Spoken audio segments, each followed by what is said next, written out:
A defesa da tarifa zero para o transporte público tem mobilizado o parlamento brasileiro há alguns anos. A criação de uma frente parlamentar em defesa do transporte público, gratuito e de qualidade, no ano passado reuniu 184 deputados federais em torno desta causa. Eu sou William França e é para saber os próximos passos do trabalho desta frente que eu converso agora com seu novo coordenador, o deputado Gilmar Tato, que representa São Paulo pelo PT. Deputado, seja muito bem-vindo ao Palavra Aberta. É um prazer estar aqui, William. Você sabe que, como você disse, nós começamos com 184 deputados e deputadas. E agora nós estamos organizando, inclusive, lá no Senado, para que também lá tenha uma frente da tarifa zero. Porque essa frente que o senhor assume a coordenador, a coordenação é só na Câmara, por só enquanto. na Câmara. Então nós evoluímos hoje. Quando nós começamos, no início do ano passado, tinha 70, em torno de 70 cidades que tinha a tarifa zero. Hoje já são 116 cidades. E você tem vários municípios, inclusive capitais, que estão todos estudando como implantar a tarifa zero nas suas cidades. Inclusive o processo eleitoral, ele permite fazer esse debate. Tem muitos prefeitos e prefeitas que estão implantando e vão implantar a tarifa zero no Brasil, porque é uma realidade. Ninguém consegue mais pagar essa conta. E a tarifa zero, o termo, é uma força de expressão, porque ela não é zero, alguém paga a conta. O problema é que quem pega o ônibus, quem pega o transporte coletivo, ele paga duas vezes. Ele paga através de impostos, através de subsídios, e ele paga quando ele entra no sistema de transporte. Ele desembolsa o dinheiro ali na hora. Então ele faz um bem para a cidade porque não causa congestionamento, não causa poluição, e ele é penalizado por isso. E quem começa a pegar o transporte público é justamente aqueles que não têm emprego, porque quem tem emprego, quem tem carteira assinada, a CLT tem o Vale Transportes.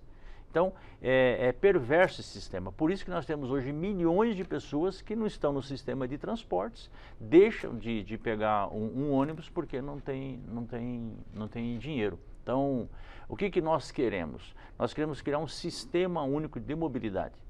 Em todo o país? Todo o país. Como tem um sistema único de saúde, você tem responsabilidades do município, você tem responsabilidade do Estado, responsabilidade da União. No transporte também tem que ser assim. Porque às vezes o município não dá conta de fechar esta conta. Então qual que é o nosso trabalho nessa frente parlamentar?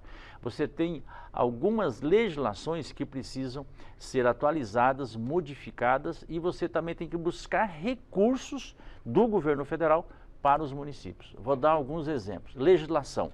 O Vale Transportes. O Vale Transporte é uma lei importante, só que ele tem que ser universalizado, fazer com que todos os empregadores depositem o Vale Transporte no Fundo Municipal de Transportes.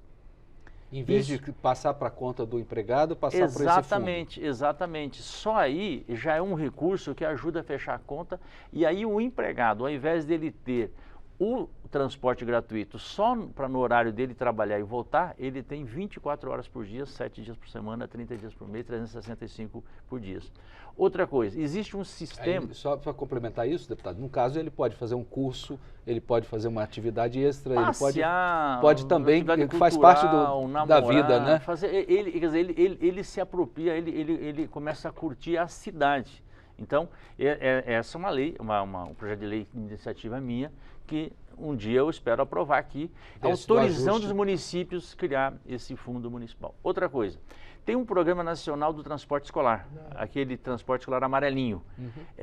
Se tem este programa que é do governo federal e cede os ônibus para os municípios, por que nós não fazemos um programa nacional de fabricação de ônibus não poluente e ceder para os municípios? Você potencializa e gera emprego em toda a cadeia produtiva no Brasil. Então é o jeito do governo federal ajudar os municípios a fechar a conta. A tarifa zero, ela é tão importante, ela é a ponta do iceberg de toda a política que você possa fazer e possa desenvolver e implantar nos municípios. Vou dar um exemplo para você. As pessoas se apropriam das cidades, elas começam a participar da atividade econômica, cultural, esportiva da cidade. Porque uma das grandes dificuldades das pessoas muitas vezes é chegar nesse lugar. Exatamente. A pessoa, numa cidade que precisa de carro para se deslocar, como aqui, exemplo do Distrito Federal, que é uma precariedade no sistema de ônibus ainda.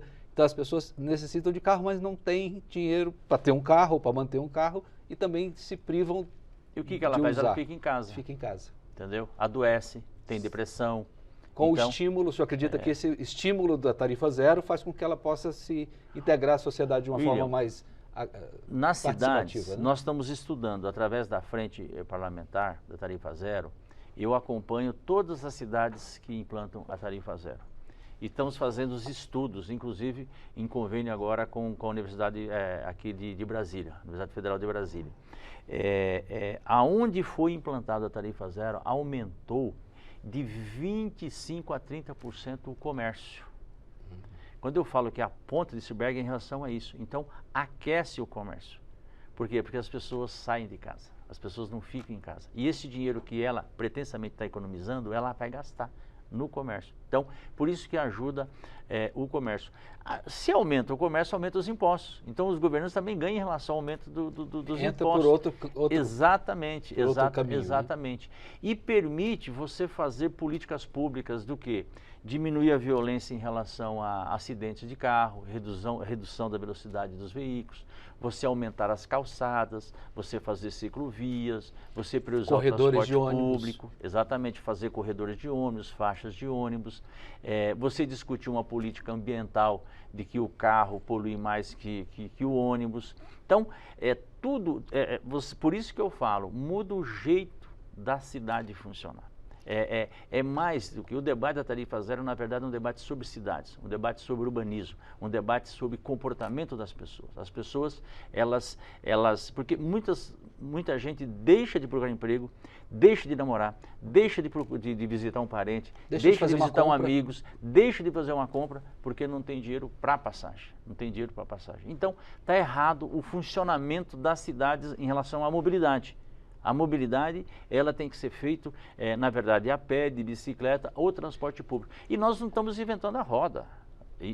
O mundo hoje está discutindo isso. As grandes cidades estão discutindo isso, né? Então, você discutir, por exemplo, a economia local, fazer com que as pessoas possam deslocar em menos distância, para que elas possam fazer compras, para poder passear. E aí você tem políticas públicas nas regiões. As pessoas não precisam ir mais para o centro para poder ter atividade comercial ou cultural. Ela pode fazer na sua própria região. Então, mesmo nas cidades grandes, é fundamental a implantação da tarifa zero. Uma dúvida, o senhor falou de alguma forma, mas uma preocupação, porque uma alegação das empresas ou dos governos é que precisa desse dinheiro, inclusive, para renovar a frota. Não há um risco de um sucateamento, de não ter dinheiro para colocar os ônibus? O senhor falou, em algum momento, de um programa para os ônibus. Isso também para a renovação da frota? Exatamente, para a renovação da frota. Porque a tarifa zero, o transporte público gratuito, por isso que eu associo muito ao Sistema Único de Saúde, porque tem que ter responsabilidade de todo mundo, da União e dos Estados. Então, o governo federal, ele pode ter uma política de desenvolvimento, uma política industrial. Então, ao invés de você dar incentivo às montadoras ao transporte individual, você pode até ter, mas você tem que ter uma política de incentivo e de desenvolvimento ao transporte coletivo. De preferência com uma... De não poluente. Não poluente. No caso dos ônibus, dos pneus. Ou com etanol, ou biodiesel, o mundo está discutindo isso. Aliás, tem recursos disponível de comunidades internacionais, né? Você faz o crédito de carbono, esse dinheiro ele pode ser usado para o transporte público. Então, precisamos preservar a Amazônia, precisamos, claro. Então, do ponto de vista de cidades, do setor que também polui, que é o setor de transportes, você pode também ter uma política ambiental forte. E aí você vincula ao transporte gratuito. E não é verdade, veja, o pessoal fala, não, mas se for gratuito, ninguém vai respeitar, pode virar bagunça. Ao contrário, as principais universidades do Brasil, elas são gratuitas. As universidades federais, estaduais, elas são gratuitas. Tanto é que o filho da elite, ele estuda em escola particular no ensino fundamental e básico, e depois ele quer ir para a escola pública, a superior, percebe? O sistema de Unisaúde, ele é gratuito, ele precisa melhorar? Precisa ter mais fiscalização? Precisa, mas ele funciona, ele é um orgulho do povo brasileiro, é um exemplo para o mundo, né? Nós temos todo esse debate em relação à vacina, quer dizer, então, não é porque é gratuito que é bagunça, ao contrário. E quando o transporte público for gratuito, vai ter mais fiscalização, a a população vai ficar mais exigente e você vai ter realmente uma política efetiva de que as pessoas estão se apropriando de um direito que é dela, que está na Constituição. O direito de ir e vir está na Constituição. Nós não temos o direito à saúde, o direito à educação, o direito à segurança. Nós temos o direito de ir e vir. Como é que você se desloca de um ponto para o outro se você não tem dinheiro, se você não tem recurso?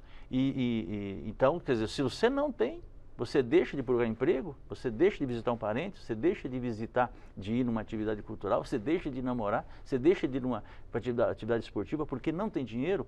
Não pode ser assim, não pode. Então, é um direito que está na Constituição. Nós temos aqui na Câmara Federal várias iniciativas de lei e eu espero um dia a gente conseguir fazer um pacotaço, pelo menos do ponto de vista da legislação, organizar a legislação ligado à mobilidade e que a tarifa zero, ela já entrou na pauta dos prefeitos, agora nessa eleição. Dos vereadores. Eu tô recebendo convite assim no Brasil inteiro para fazer esse debate. Eu estudo isso, né? Eu estudei, o meu mestrado na universidade é justamente relacionado a essa questão, à mobilidade, pelo fato de ter sido também secretário de Transporte na cidade de São Paulo. E o que eu observo, né? Até pela minha agenda, a quantidade de gente pedindo para debater esse tema, por isso que pode demorar, mas não vai demorar tanto, né? Aquelas cidades, e eu costumo dizer assim, os candidatos prefeitos que não debater a tarifa zero e que não implantar vão ficar para trás, vão perder a eleição, né? Eu falo isso para os prefeitos, falo isso para os vereadores. Então, chegou o momento do país adotar a tarifa zero em todos os municípios. Deputado Gilmar Tato, quero agradecer muito a sua participação aqui no Palavra Aberta, pelos esclarecimentos e desejar sucesso nesse trabalho, sobretudo nessa junção desse arcabouço legal. Eu que agradeço. Forte abraço. E eu me despeço aqui agradecendo também a sua audiência. Quer saber mais detalhes sobre essa frente parlamentar sobre a qual conversamos aqui, ou mesmo sobre todas as outras discussões do Parlamento? Acesse nosso portal na internet, câmara.leg.br. Para rever e compartilhar esta entrevista, busque a página da Câmara no YouTube. Muito obrigado por sua atenção.